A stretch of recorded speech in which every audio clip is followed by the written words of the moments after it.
How you doing today, Chris?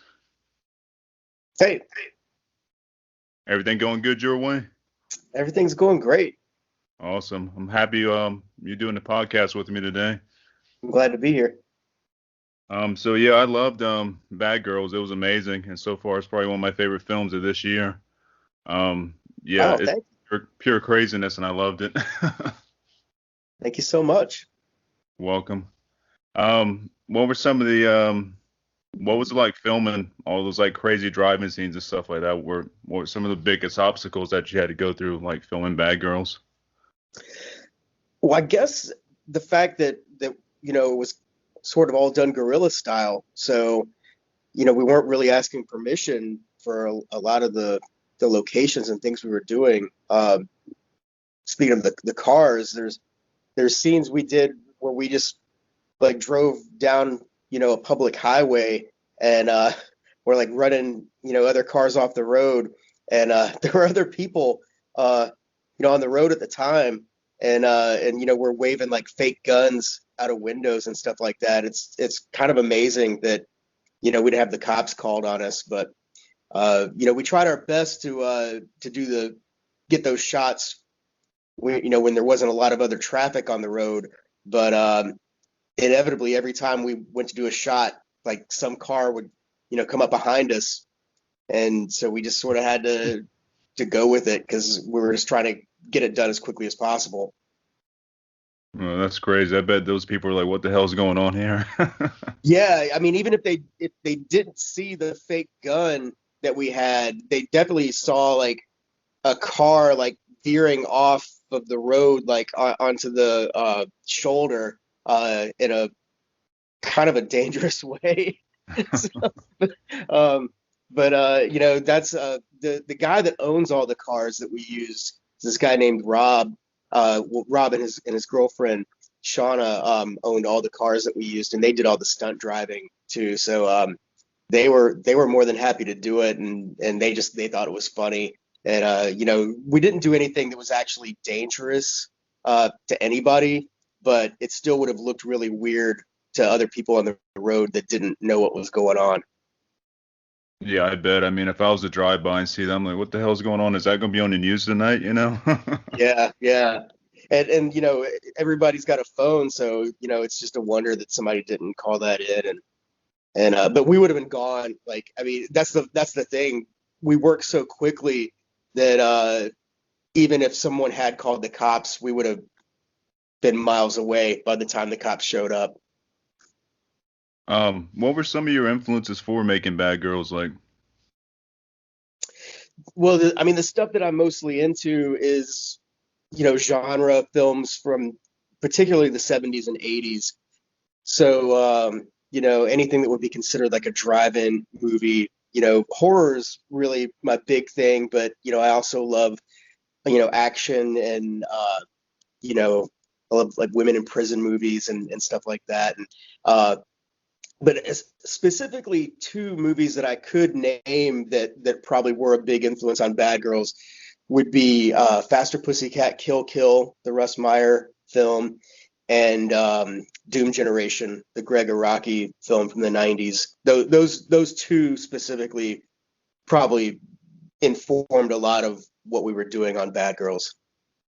yeah, I can definitely see that. It has that grindy feeling from, back in the day. You capture that really well. Like, it feels like it was something from back then. It's super fucking edgy in this fucking full Thanks. octane, Yeah. man.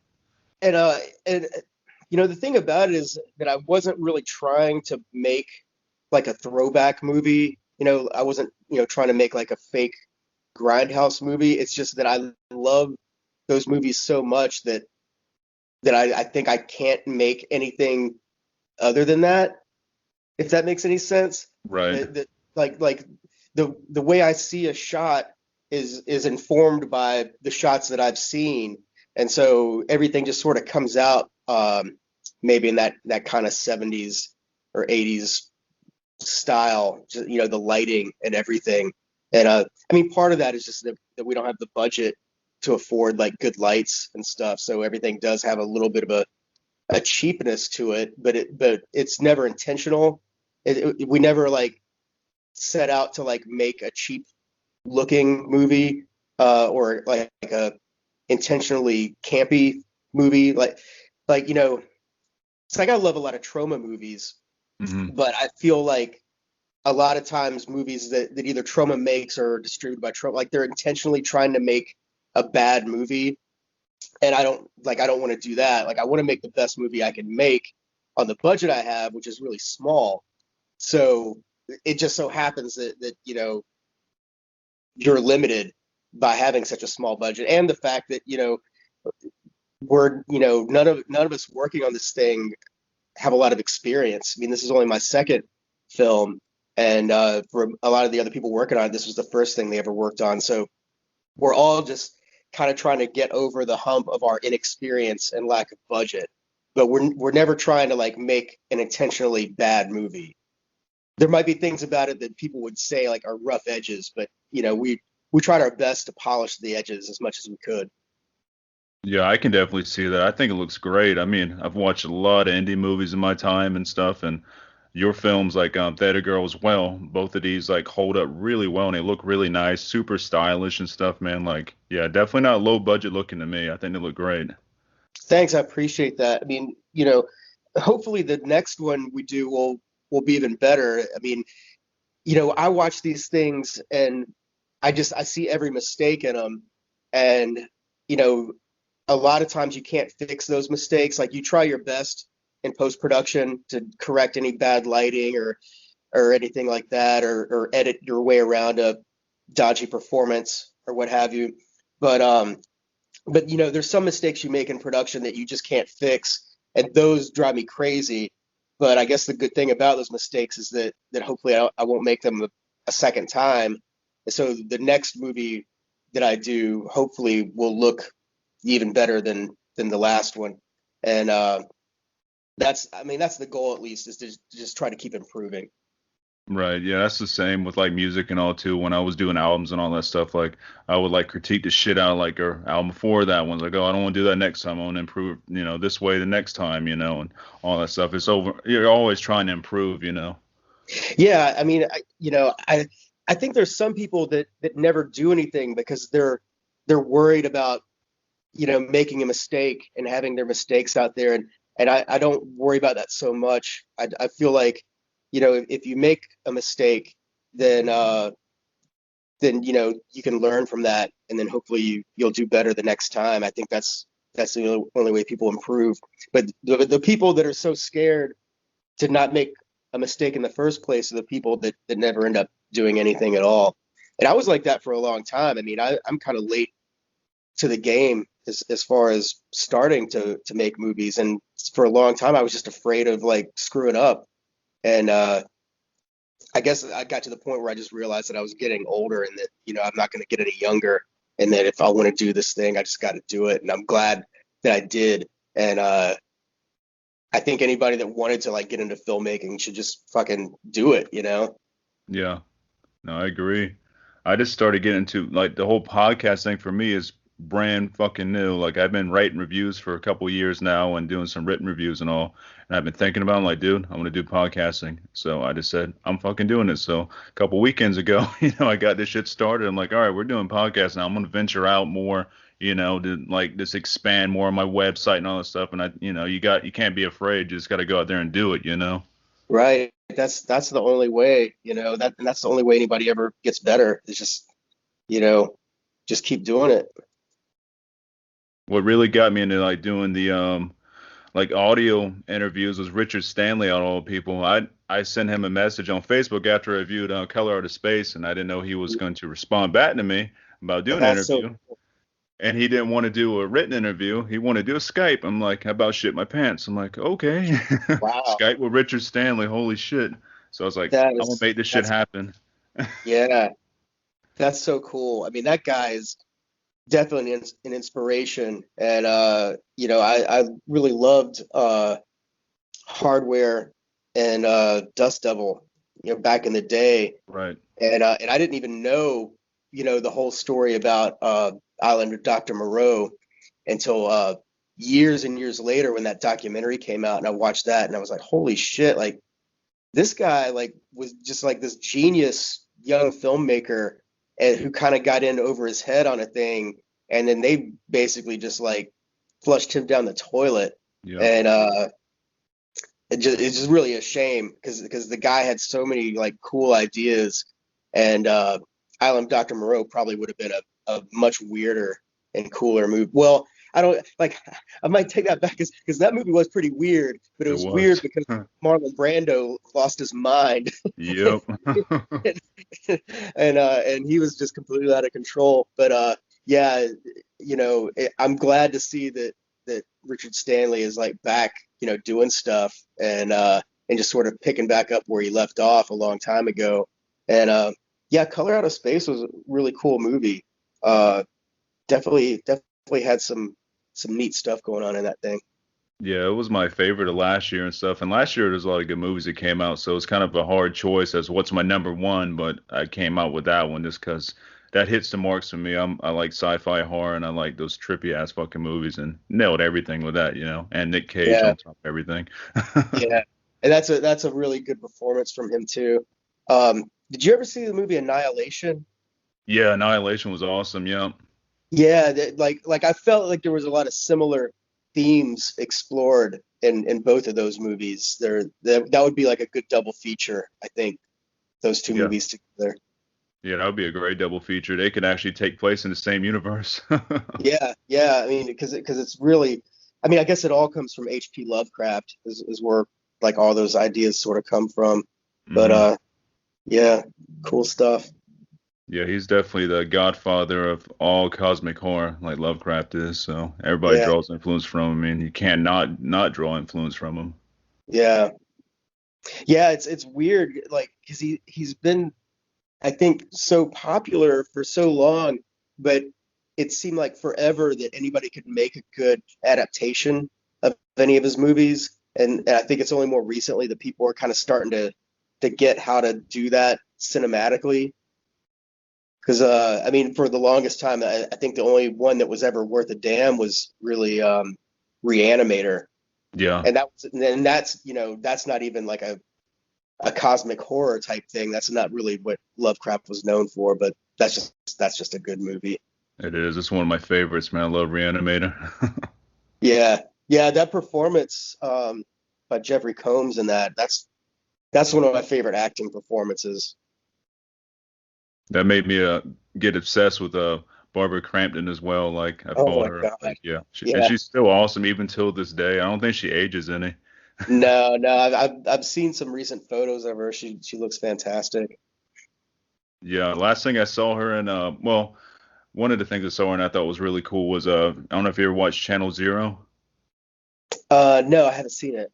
Oh man, it's on Shudder now, I believe, but it was a sci-fi show, original sci-fi show for a little bit, and it's like 4 different seasons of it. Each season's different, and they take stories from a creepypasta, I believe, and they turn them in their own thing with different directors every year.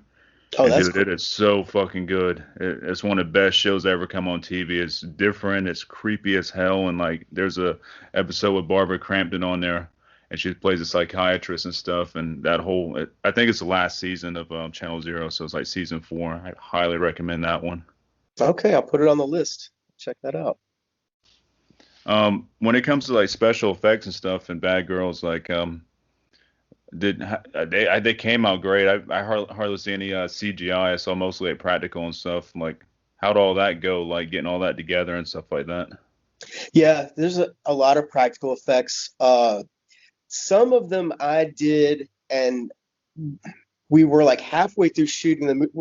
Well, I tried to find somebody that could do the effects and just, locally, and came up empty-handed. And so I tried to do some of them. Like I did the baby that gets blown away. Yeah, I love that one. Thanks. That was fun to shoot because That was awesome. yeah. But luckily, like halfway through production, I found this kid in Charleston, Hayden Bogan, who just did really cool. Like I saw like his portfolio, and it was like such cool stuff. And so like halfway through production, we got him on, and so like some of the stuff we did, especially like in the end, where like Val gets shot in the face, and like it's just sort of like coming out of the wound in her face and everything. He did all that, and just like really killed it. I wish I'd had him, for the entire movie. But again, like when you make these movies, it's all sort of a learning process. And now I know, like, the next movie I do, like, I'll just go straight to him, and anything he comes up with is going to be cool. So, but yeah, there's some visual effects stuff too, and we tried to blend some of it together. A guy named Jamie Clark did all the visual effects, and he did all the practical and visual effects on the Theta Hmm. Girl, and I think there's some kind of cool stuff he did on that. And that was the first thing he'd ever done. So that, like, again, like with everybody else that works on these things, it's just like their school, like this is my, like, filmmaking school, and this was like his, like, effects school, and just figuring out how to do stuff, like going on YouTube and watching tutorials to learn how to you know bash somebody's head in on screen or whatever. Right. You did a hell of a job, man. Holy shit. Yeah, yeah, I'm so stoked with the work. I mean, both of those guys, Jamie and Hayden, just really killed it. And being able to, like, do this stuff again on, practically no budget is pretty astounding. Yeah, it's crazy because, like I said, I've seen a lot of indie films and with no budgets at all and stuff, and yours like ranks way beyond a bunch of these ones I've seen when it comes to effects and just the way it looks and everything. You'd be surprised, man. I've seen some things. Yeah, well, I have too, and especially, like, going to film festivals and stuff like that. You see stuff, and I don't, I'm not going to shit on anybody's work because I know how hard it is to do this Right. stuff. But sometimes it's kind of like, are you sure you wanted to show that one? Like, Yeah. there's some every now and then I'm like, oh, you're not quite ready.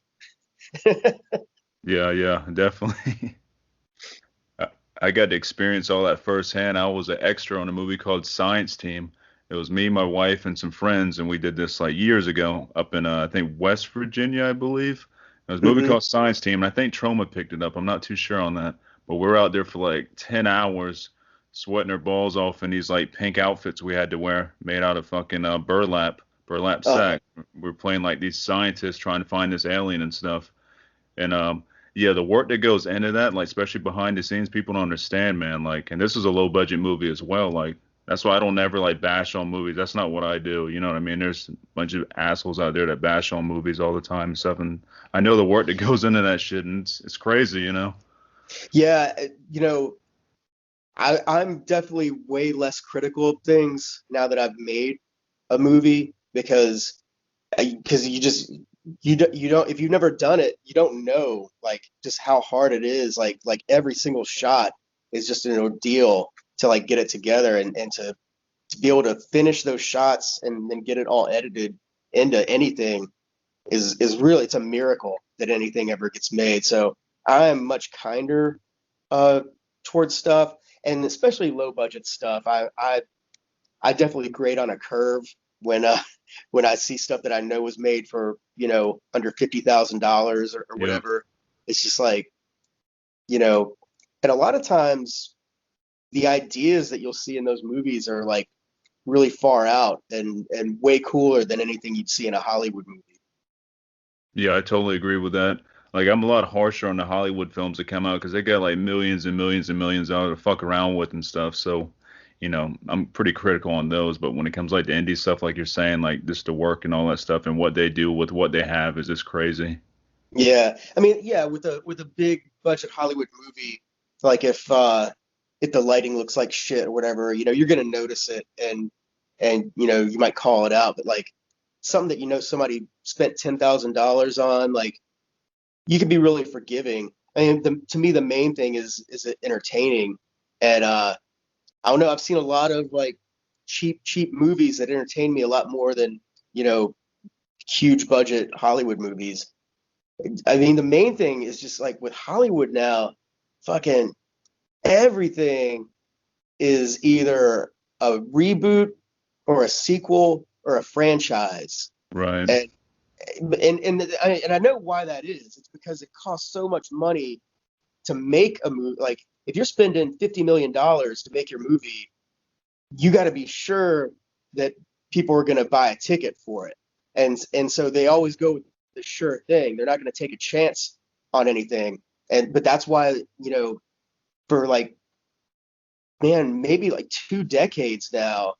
Just like every major Hollywood movie is one of those things. It's just like the franchise reboot or sequel, and very rarely is there like a new idea coming in there, and that's why like these like tiny independent films are so important right now because that's where all the new ideas are coming out. You know, it's Yeah, most like definitely. yeah, like they can't afford to buy the rights to a Marvel comic book character or whatever, so they're going to come up with their own new shit, and usually it's pretty cool. Yeah, I'm about burned out on the superhero stuff myself. I'd rather watch the anti-hero movies. You Yeah, know, like yeah, I like the old school Blade and all that stuff. You know, I like those type movies. Like, I just can't get into the Marvel universe myself. yeah. And I mean, I'm not gonna shit on those movies at all, and lots of people enjoy them, and I'll enjoy one from time to time Right. myself. But the thing I will tell you is that oftentimes I'll watch like either a Marvel or a DC like superhero movie, and yeah, I'll be entertained for an hour and a half or 2 hours, but like a week later, I can't tell you anything that happened in that movie. It was Hmm. because it's all they're all interchangeable, and it's just like, oh well, there was a lot of explosions, but Right. like you know I should be able to a week later tell you like something about one of the characters, like something interesting about the story, and oftentimes I can't. Like I just they're all so forgettable because they're interchangeable, at least to me. And I don't know. That's like being a filmmaker now and having people come to me afterwards and they tell me, what their favorite character was. Like that's the best compliment I can get because they remembered. Hmm. They remembered a character's name. You Right. know, that's a huge deal because there's so many movies I watch I couldn't even tell you the names of anybody in it. Yeah, Like same. like it's in like one ear not the other. Like 2 hours later, you couldn't say like who was who. Right. So yeah, I mean, like I was saying, that's a huge compliment if somebody says like, "Oh, I really love Rusty." It's like, wow, like you remembered his name. That's really cool. Like with your main stars and Bad Girls, they're definitely memorable and badass, as his name says. Bad Girls, badass. You know, kind of goes together. Did you Thanks. find them like locally or like a Yeah, lot of that's them I'm all. not sure Yeah, about, you know? yeah, that's all local people. Just because we are on such a low budget that Hmm. we can only shoot on weekends because we all have day jobs. Right. So and I know that like if I hired somebody from out of Columbia, then you know if we missed a shooting day or if we needed to do a pickup shot or anything, it would be so difficult to bring somebody back after our regular shooting schedule. So I intentionally did cast everyone locally so Hmm. that if anything got screwed up with the schedule, I'd be able to bring them back easily. Uh, it's really hard. Columbia's kind of a smallish town, Right. and if somebody's in high school and they want to be an actor and they're really talented or like they're really creative in some way, um, or they're like have a really commanding screen presence, like most of those kids when they graduate high school they leave Columbia. They go to New York or LA or Chicago or wherever, Right. and so it does like make it difficult. So you have to look really hard to find the people that are talented, but also like stayed, Hmm. in Columbia for whatever reason. But if you look hard enough, you find them. It's when I was casting for this movie, actually both movies that I've done, like that to me was like the most important part. And so I was really picky, uh, probably to a degree where I was just like annoying the other people that I was working with. Right. Um, and I think they were thinking that I was having trouble making decisions with the casting, but what it was that I knew I had to nail it, and if I felt like any one of the characters that like I hadn't found the right person yet, I would just keep looking. Like I wouldn't settle on somebody if I didn't think that they were the perfect one for that character. Mm-hmm. So that took a long time to cast just because of that. But then I found everybody, and I was very satisfied with everybody that got cast in the job that they did. I thought everybody was really great in it. Yeah, same here. I thought they nailed it, and they played their parts really well, and they're very believable and stuff like that. So, and that's cool. They're all local, which is, that's a bonus.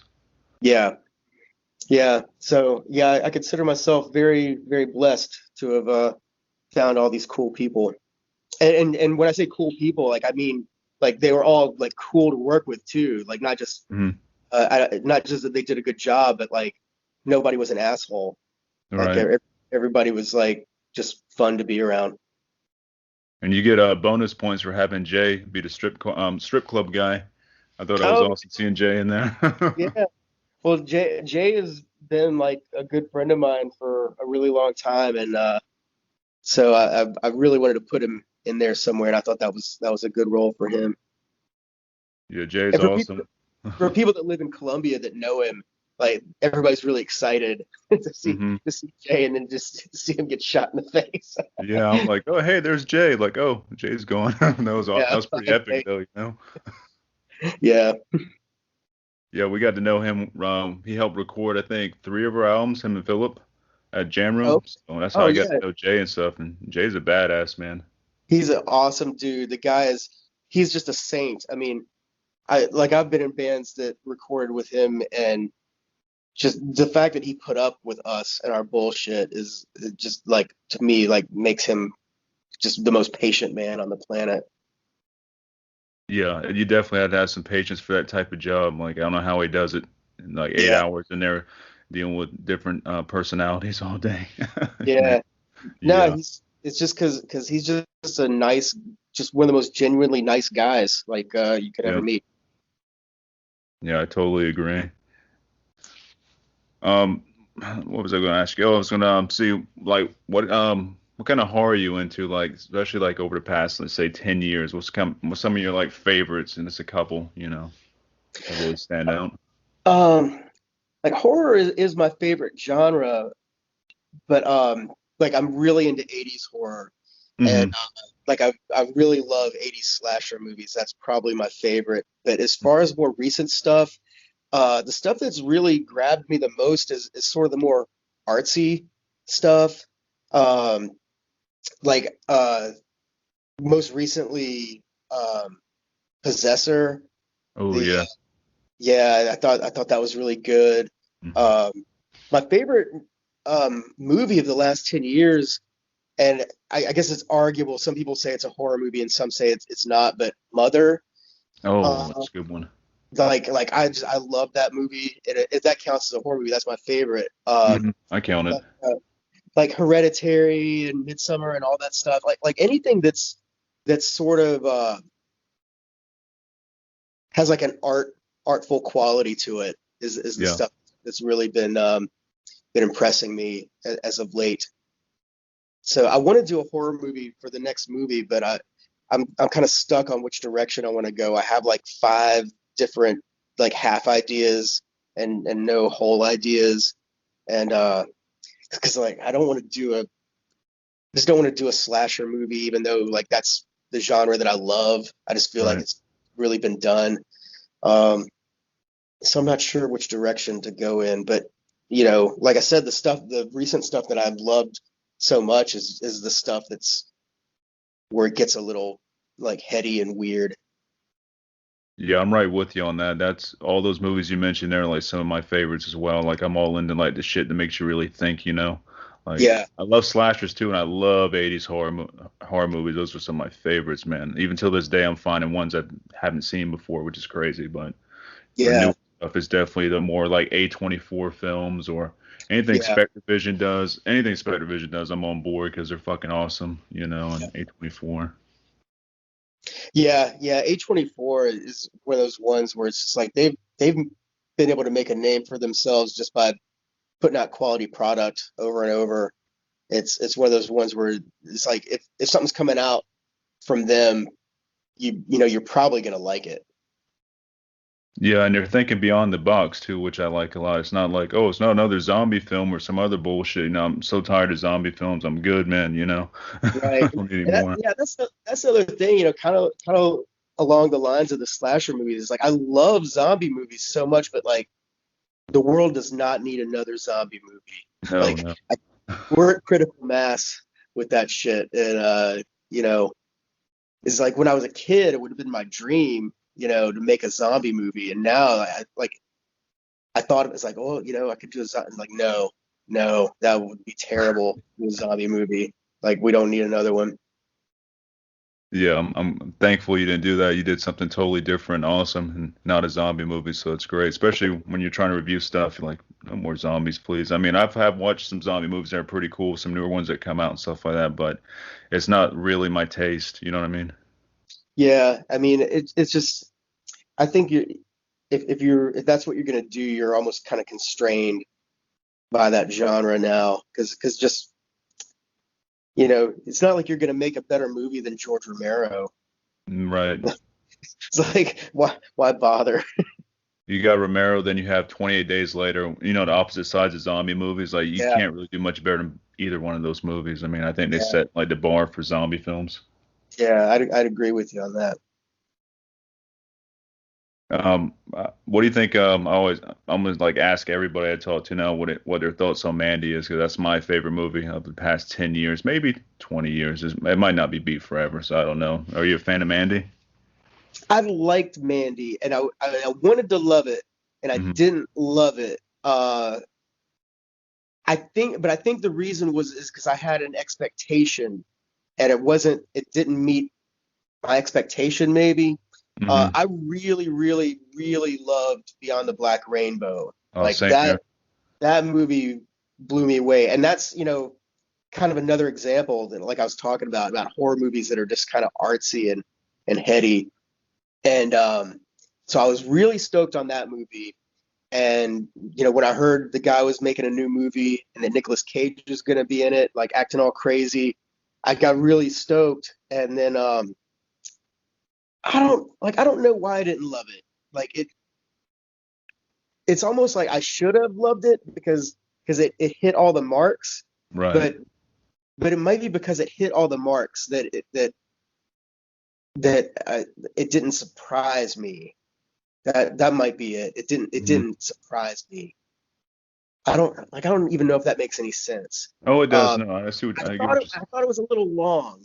I wished that it would have been like 30 minutes shorter and maybe with a tighter cut. Maybe I saying. would Hmm. have liked it more. But yeah, it's like I liked it. I liked it. Um, I wish I could say it was my favorite movie, like you were saying there, but I'm not in a hurry to watch it again, and that to me that's the test, and that might be because I thought it was kind of long. It's like if I watch a movie and then I want to see it again, um, then to me like that's a really good movie, and I haven't had a desire to watch it another time since I saw it. Or maybe I Right. need to watch it again. Maybe I was just in a bad mood, Who Yeah. knows?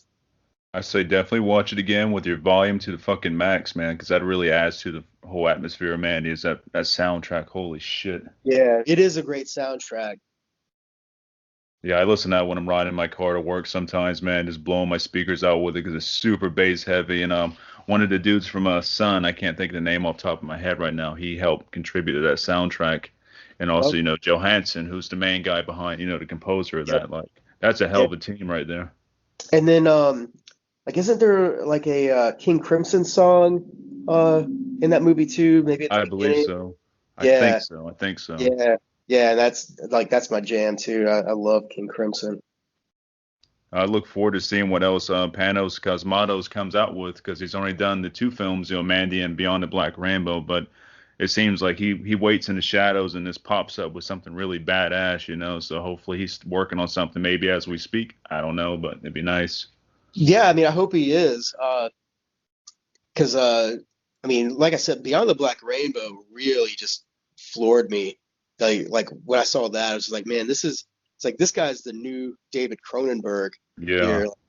Um, and maybe that's what bothered me about Mandy. That I wanted something like more Cronenbergish, and then what I got was something that was a little more comic booky, Mm-hmm. which isn't a bad thing, but again, I think it says more about me and my expectations, than the actual film failing in any way.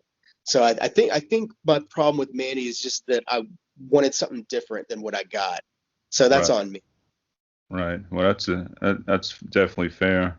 And a fun fact: did you know that Panos' father did Cobra, the movie Cobra with special with not Sylvester, yeah, Sylvester Stallone, yeah, that came out in like what, the 80s, I believe.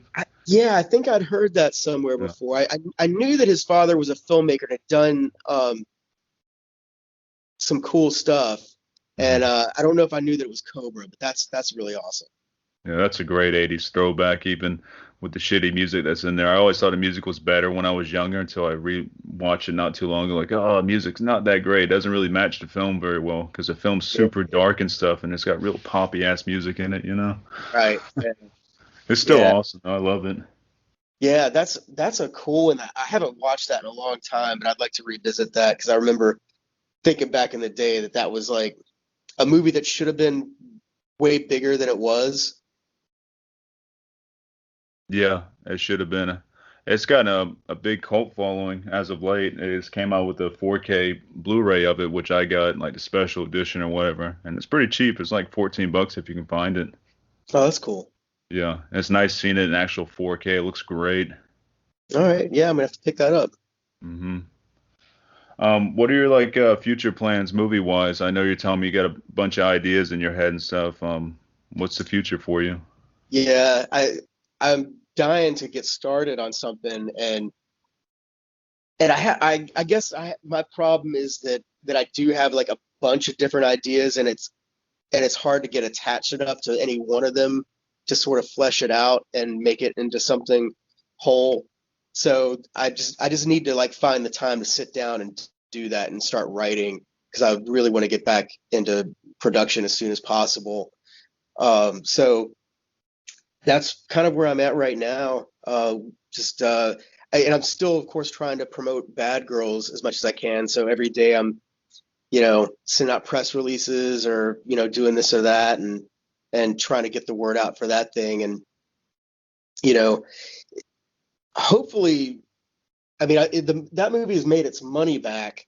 Hmm. It's nice if I could make enough money, like profit off of it, so that I could just, use that money towards making the next movie, and then I wouldn't have to do, you know, so much crowdfunding stuff. I mean, I don't hate doing crowdfunding, but also it's kind of a pain in the ass, and I don't like just happen to like beg for money from Yeah. people, Mm. but but I also don't have money, so it's Right. like the movie has to get made some way, and you gotta pay people.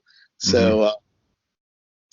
So yeah, I'm just gonna try and like squeeze as much money out of Bad Girls as I can to hopefully have enough to put towards the next movie, and then hopefully have a script written by summertime.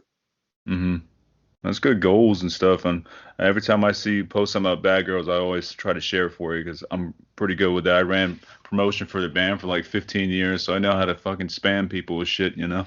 Yeah, I really appreciate that too. Like I see every time you share one of those things, and you're pretty relentless with it. Like I was like, Oh yeah. man, this guy's good. So thank you for that. Oh, it's my pleasure, man. I love like helping out wherever I can. I don't direct or nothing like that. I do some writing. I'm doing some short stories right now. Who knows what that might turn into? I've had some people read some of them and they like them and stuff, but you never know. It could turn into something. But as of now, I try to promote the shit out of horror because I love it and film in general. Yeah, I appreciate that, man. And Hmm. yeah, like you write some short story, you should think about shooting some of them. You never know. I have some ideas in my head for like artwork and all this stuff already.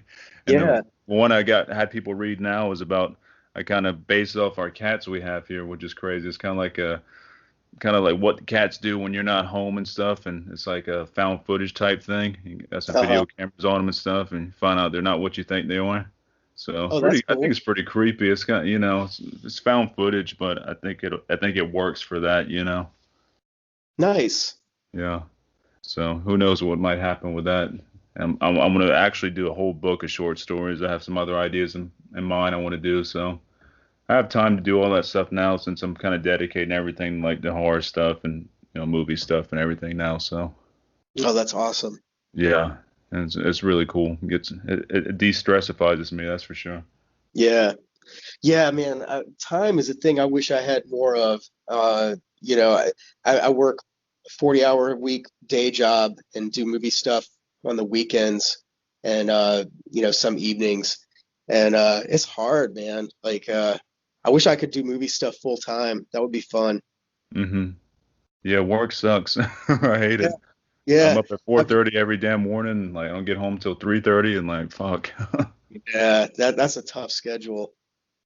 Yeah, and now we're getting ready for this giant golf tournament to come through, and I'll be working that. So that means like 2 or 3 weeks straight and no time off. Holy shit, sucks. Yeah. But you got to pay them bills. Yeah, it pays for what you love to do. Yeah. Yeah, I mean that's the thing, my job is a lot sometimes, but like that's the reason why I can make movies. It's like, like my bills are paid, so I've got the weekends open, so I can just get out there and be filming stuff. Well, I think you're doing a great job, man. Like I said, I love both your films I've seen. I've reviewed Theta Girl. When was it? Whenever it came out, it was a few years ago, because Philip Cope told me about it. I was like, hell yeah, check out it. As you know, it's local as well. I'm like, fuck yeah. Yeah. And so I was like, man, yeah, this is awesome. You're on to something big here, I think. Well, cool, thanks. Yeah, that's cool that Philip turned you on to that. Yeah. I love that guy. Yeah, Philip's awesome. I'm gonna have him on the podcast eventually too to talk horror because he knows a shit ton about horror movies. It's like, and that's a rarity when I'm talking horror with people out in public or whatever. Like, Yeah. there's certain types like, oh, you know this one? Oh, I don't know that one. But me and him go down a rabbit hole with shit. I'd like to do a music video for him sometime. That's a thing that I've just started kind of messing with a little bit is doing music videos, and he's always got something cooking, so I need to get up with him and talk about doing a music video. Yeah, that would be badass doing with Oak Skin, his new Yeah, band. That's really cool. yeah, I like those guys. I've heard a couple of tracks and I've dug what I've heard so far. Yeah, they're awesome people and stuff. I've known Philip for a while now. Like I got to know him from recording as well with him and Jay. We did, I think it was one of our first albums, and he was like the man behind it, made us sound great. And from then on, Yeah, we just had a friendship after that. yeah, good guy. Yeah, yes. All right, well, Chris, it was great talking with you and stuff. I'm going ahead and wrap it up now. And Okay. yeah, I appreciate you being on here and stuff. Yeah, and Yeah, I wish the best for you, like movie wise and everything else wise in the future. yeah. Thanks for having me on it, and thanks for helping to spread the word about it and everything. I really really appreciate that. Oh, it's my pleasure, man. Anything I can do to help promote, I'm on it. So anything you got up there, I will promote the shit out of it. Cool. Hell yeah. All right. Well, let's do this again sometime. Sounds good. We definitely will. And Chris, you have a good rest of your day, man. All right. We'll talk soon. Alrighty. Later. Bye bye.